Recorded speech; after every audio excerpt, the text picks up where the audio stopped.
ကဲဒီနေ့ရဲ့လေးလာသုံးသက်ချက်တွေကိုစလိုက်ကြအောင်ပါဒီနေ့ပြောပြပေးဖို့မယ့်အကြောင်းအရာကတော့ကိုယ်ပိုင်လွတ်လပ်ခွင့်သုံးဖို့ autonomy ရဲ့တိစောက်ပုံအကြောင်းပဲဖြစ်ပါတယ်ရှီအောင်ပေတင်ပညာရကကိုကြီးကိုသွေးဒီနဲ့ခက်သက်စိတ်ပညာကိုဘယ်လိုမျိုးအခြေကစက်မိမိပေါင်းဆက်ထားလဲဆိုတာတကယ်ကိုစိတ်ဝင်စားစရာကောင်းတာမို့အတူတူလေးလာကြည့်လိုက်ကြအောင်ဒီနေ့ဆွေးနွေးသွားမယ့်အကြောင်းအရာတွေကိုအကြံဖြင်းကြည့်ရမယ်ဆိုရင်ပထမဆုံးကိုယ်ပိုင်လွတ်လပ်ခွင့်ရဲ့မူလသဘာဝတွေကနေစပါမယ်ပြီးရင်ထမ်းမြင့်တဲ့ဖွားတွေရဲ့အကြောင်းသူတို့ရဲ့အားသာချက်အားနည်းချက်တွေကိုလေ့လာမယ်အဲ့ဒီကနေမှဘီလင်မိုင်းဆက်ဆိုတာဘာလဲဆိုတာရဲ့နောက်ဆုံးအနေနဲ့ဖောင်တတ်မှတ်ဖို့အဆင့်3ဆင့်ဆိုပြီးအဆင့်လိုက်သွားကြပါမယ်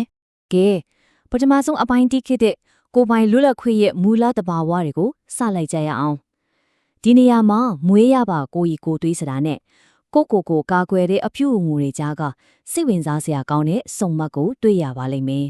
စစ်လေလာဖို့အရင်ဆုံး1990ပြည့်နှစ်တမင်းရဲ့အချင်းကာလကိုအတိအကျလေးသတ်မှတ်ကြည့်ချင်ပါတယ်တရုတ်ရိုးရပြခတ်တန်ရ1990ပြည့်နှစ်ဇန်နဝါရီလ29ရက်နေ့ကနေ1991ခုနှစ်ဖေဖော်ဝါရီလ14ရက်နေ့အထိဟာတမင်းနှစ်ဖြစ်ပါတယ်ဒါပေမဲ့တတိထားရမယ့်အချက်လေးတစ်ခုက1990ဇန်နဝါရီလ10ပိုင်းမှာမွေးတဲ့သူတွေကတော့တမင်းနှစ်ထဲမှာမပါသေးပဲမွေးနှစ်ထဲမှာပဲရှိနေသေးတယ်ဆိုလာပါပဲဆက်ပြီးအပိုင်းနှစ်ဖြစ်တဲ့သမီးနှစ်ဖွားတွေရဲ့ကိုကြီးကိုသွေးအကြောင်းကိုတွားလိုက်ရအောင်မြည့်ရဲ့တကြွတဲ့သဘာဝရေးတန်တဲ့ရခိုင်မာတဲ့စွမ်းရည်ပေါင်းဆက်သွားတဲ့အခါဘယ်လိုမျိုးတွက်လက်ထက်မဲတဲ့ကိုကြီးကိုသွေးထွက်ပေါ်လာမလဲဆိုတာတကယ်ကိုစိတ်ဝင်စားစရာပါပဲဒီလိုပေါင်းဆက်မှုကနေဘာတွေဖြစ်လာလဲဆိုတော့သမီးနှစ်ဖွားတွေရဲ့ထူးခြားတဲ့အားသာချက်တွေပဲဖြစ်ပါတယ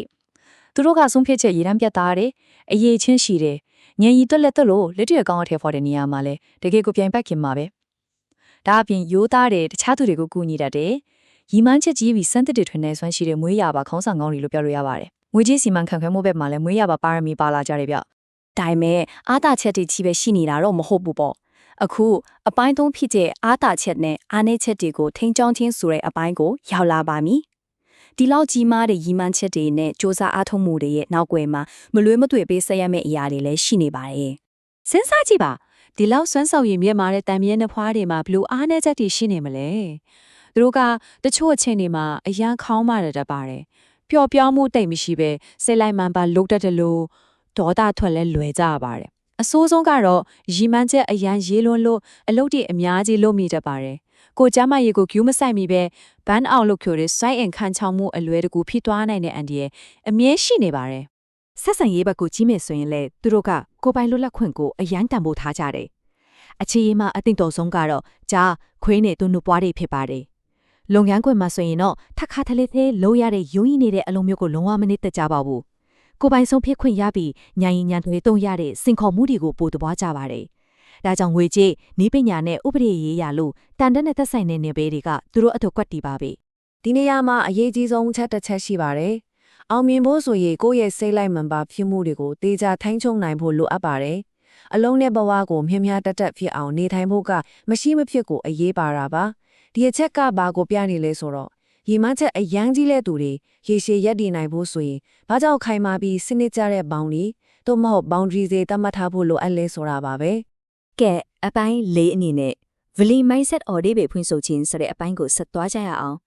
အလုပ်တွေအရန်လုပ်တတ်ပြီးအာနာတတ်သူတွေအတွက်အတိအကျလိုအပ်နေတဲ့နီးပြူအားမြောက်ထီရှင်ချက်တစ်ခုရှိပါတယ်အဲ့ဒါကတော့မြန်မာ user အရာ Valley Mindset လို့ခေါ်ပါတယ်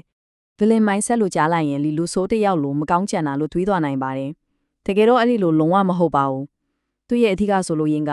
ကိုကေဝတန်ဖိုးထားတတ်ဖို့နဲ့တခြားသူတွေရဲ့ခြေလင်းမှုကိုလုံးဝအလေးမခံဘူးဆိုတဲ့အဓိပ္ပာယ်ပါ။ Villain ဆိုတဲ့စကားလုံးရဲ့အနှုတ်လက္ခဏာဆောင်တဲ့အဓိပ္ပာယ်ကိုခဏမေ့ထားလိုက်ပြီးကိုတန်ဖိုးထားမှုကိုခိုင်ခိုင်မာမာဒီဆောက်တာလို့မှတ်ယူရမှာဖြစ်ပါတယ်။ဒါဆိုရင်ဒီလိုဘောင်ဒီဘလို့တတ်မှတ်မလဲ။အပိုင်း၅ဖြစ်တဲ့ကိုယ့်ရဲ့စွမ်းအင်တွေကိုကာကွယ်ဖို့ဘောင်တတ်မှတ်ခြင်းအဆင့်3ဆင့်ကိုရောက်လာပါပြီ။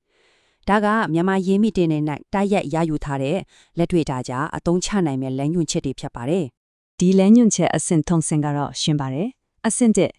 အာနာရတဲ့စစ်ကိုဖျောက်ပါ။အဆင့်2ကိုအရင်ကြည့်ပါ။နောက်ဆုံးအဆင့်3တန်ရောစင်ချက်ပါ။ဒီအဆင့်ဒီပါလူတယောက်ရဲ့ကိုယ်ပိုင်ဘဝကိုအပြည့်အဝချင်းချုံနိုင်စွာရရှိအောင်ဘယ်လိုစွာပေးနိုင်လဲဆိုတာအဆင့်ချင်းအသေးစိတ်ထပ်ကြည့်လိုက်အောင်ဗျာ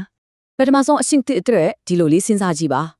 ါလုတ်ဖော်ကွိုင်းဖတ်တီးရန်ကအလကားအကူကြီးခဏလာတောင်းနေရင်ဒါမှမဟုတ်တငယ်ချင်းတယောက်ကပိတ်ဆန်ချေပြီးပြန်မဆက်ဘူးဆိုရင်သူတို့ဒါကိုနေရာမှာဆိုငါလိုမျိုးအလကားကူညီပါမလားလို့ကိုပြန်မေးကြည့်ပါ ဒါပြောင်းပြန်တွေးခေါ်ခြင်းမနီးစနီလန်းပါပဲကိုအတုံးချခြင်းယုံတက်တက်လာပေါင်းငယ်သူတွေကိုခွဲခြားသိမြင်ဖို့နဲ့အကျိုးမရှိတဲ့အာနာစိတ်တွေကိုကြော်လွားဖို့ဒီနီလန်းကိုတကယ်ကိုထိရောက်ပါတယ်အစ်စ်နှစ်မှာတော့ပတ်ဝန်းကျင်ကဘလို့ထင်မလဲဆိုတဲ့စိုးရိမ်စိတ်တွေကိုလုံးဝရပ်တန့်ပစ်လိုက်ပါဒါကိုလို့ရင်ငါတက်ပါအကျိုးရှိမလဲဆိုတာကိုအမြဲအရင်မေးဖို့လိုလာပါပြီပတ်ဝန်းကျင်ရဲ့တိုးစာမပါတဲ့ကိုပိုင်စံနှုန်းတွေတတ်မှတ်လိုက်တဲ့အခါခန်းစားကြည့်လိုက်ပါတွန်းအားတက်တွေနဲ့တို့အစ်စ်မှလွတ်လပ်ခွင့်ကိုရရှိလာမှသိကြပါတယ်နောက်ဆုံးအဆင့်3အတွက်တော့တကယ်ကိုအားကောင်းတဲ့မှတ်သားစရာလေးတစ်ခုရှိပါတယ်ကိုဘဝထဲကထွက်သွားခြင်းတဲ့သူကိုတကားဖွင့်ပေးလိုက်ပါကိုတယောက်ထဲလဲအောင်မြင်အောင်လုပ်နိုင်တယ်ဆိုတာကိုယုံကြည်ထားပါဒါဟာကိုတန်ဖိုးမထားတဲ့သူတွေအချိန်ဖြုံးနေတဲ့သူတွေကိုဖျက်ထုတ်ပစ်ဖို့လိုအပ်တဲ့တတိကိုပြသနေတာပါတကူလိုအောင်မြင်နိုင်စွမ်းကိုအပြည့်အဝယုံကြည်ဖို့လိုပါတယ်ကဲအားလုံးအပြန်ချုပ်ကြည့်ရအောင်